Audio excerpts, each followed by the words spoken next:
How to modify your Alamo reservation online. Hello and welcome back everybody. In today's video, we are providing you with a step-by-step guide so you can follow out this method for that. So for that, we can head over to Chrome and tap on it. And once we tap on it, we can head over to alamo.com.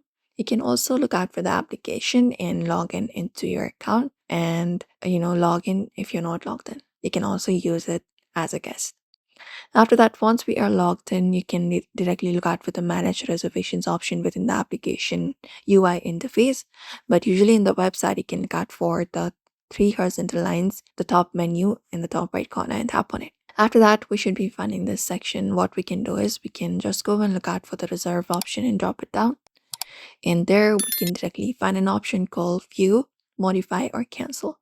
So we can tap on it and we can start the process of modifying it. First of all, we can select if it's a current rental or upcoming rental. If you have already reserved it, you can look out for current rental and tap on it. And we need to enter up a certain information first of all.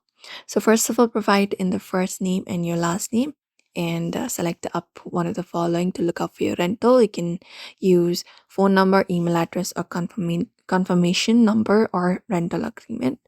After that, basically look out for the option called find rental, and once your reservation appears, you can change or pick up your drop off dates and times, update up your pickup or drop off locations. You can just go over and look out for it, which should be something similar. You can just go over and upgrade it. You can also upgrade your vehicles subject to availability, add extras, GPS, car seat, additional driver insurance, etc.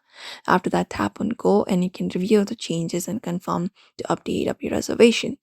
And that way you should be able to modify your reservation. Changes are subject to availability. Some vehicle types or locations may not be available, and extra fees also may apply if you upgrade the vehicle or change date. And that is it, everybody. We hope this video was helpful to you. Give this video a like and also subscribe for more tips and tutorials.